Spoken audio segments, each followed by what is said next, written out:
boule de billard ne veut pas se déplacer.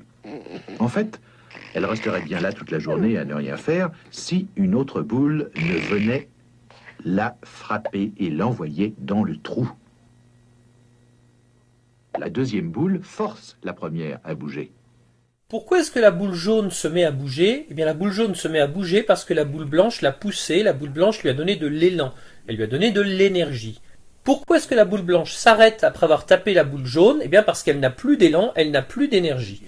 Il existe donc une énergie qui est liée au mouvement, que l'on va appeler énergie cinétique. L'énergie cinétique, du grec kinétos qui veut dire mouvement, c'est l'énergie du mouvement.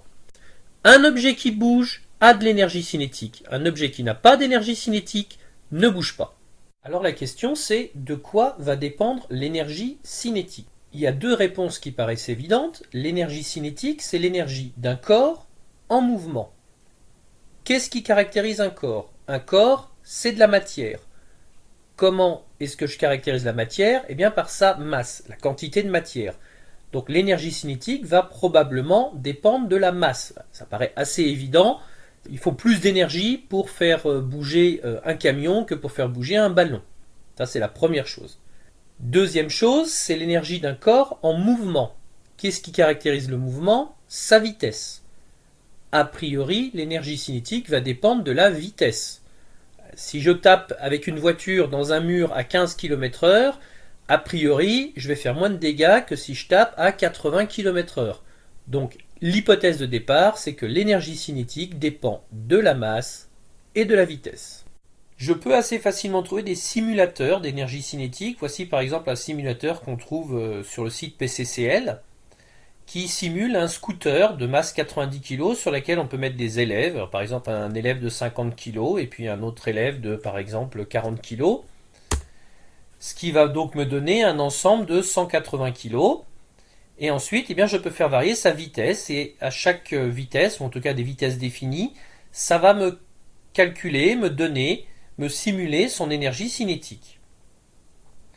Partant de là, je peux faire deux choses pour voir l'influence de la vitesse et pour voir l'influence de la masse. C'est faire des tableaux, relever des valeurs. Et si je veux voir l'influence de la masse, eh bien, il suffit de faire changer la masse des élèves. Et bien voilà, pour 180 kg à 10 mètres par seconde, mon énergie cinétique est de 9 kJ. Si ça faisait 200 kg, mon énergie cinétique serait 2. Si ça faisait 300 kg, mon énergie cinétique serait 2. Ce qui me permet de tracer une courbe de l'énergie cinétique en fonction de la masse.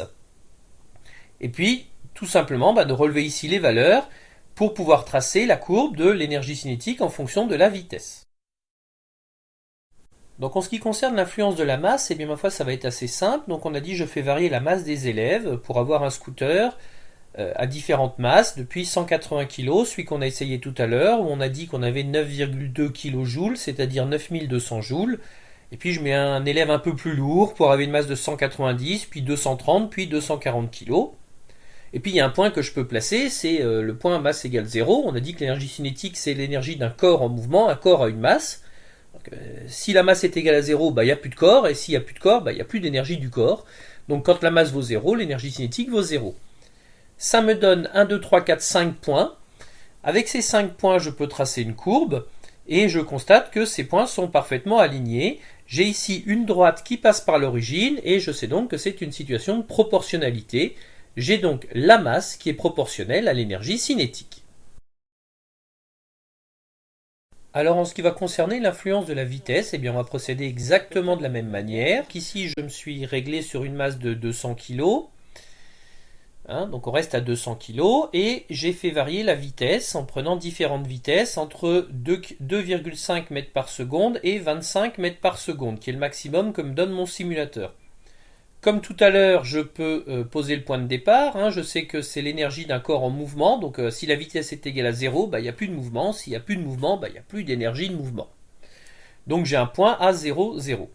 Et puis ensuite, comme tout à l'heure, je relève mes valeurs ici dans le tableau et je trace la courbe. Et j'obtiens cette courbe bizarre qu'on ne sait pas exploiter en troisième. Mais en tout cas, ce qui est sûr, c'est que ce n'est pas une situation de proportionnalité.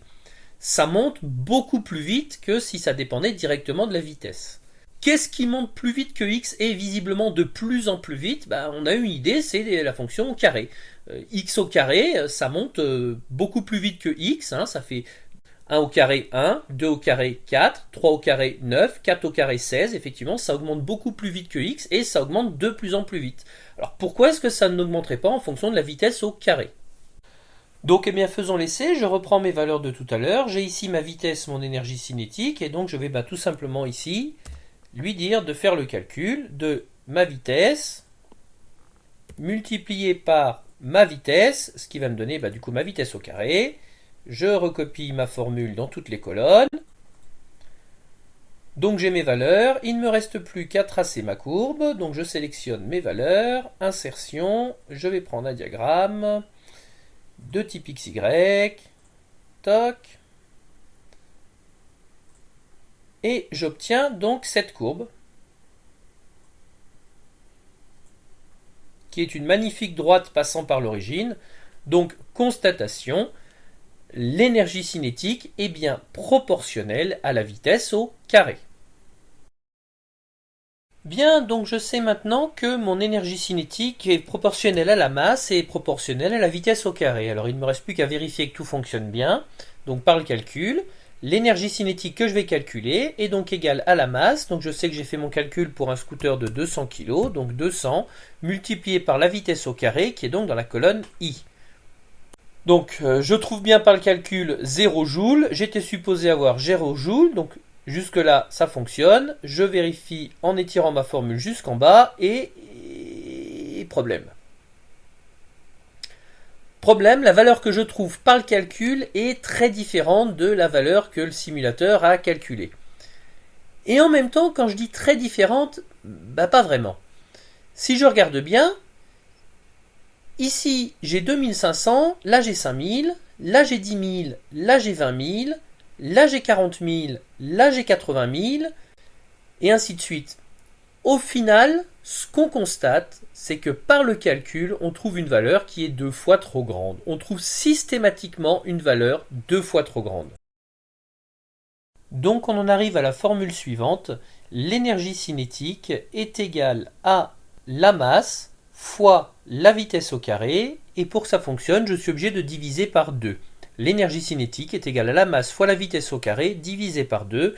Ce qu'on écrit de manière plus classique, l'énergie cinétique est égale à 1/2 fois la masse fois la vitesse au carré. Attention, cette formule ne fonctionne que dans des unités précises. Pour qu'elle soit correcte, il faut absolument rentrer la masse en kilogrammes, la vitesse en mètres par seconde, et tout ceci me donne une énergie cinétique en joules. Cette formule, EC en joules est égal à 1/2 de M en kilo fois V carré en mètres par seconde. Cette formule fait partie des 6 formules à connaître impérativement pour le brevet.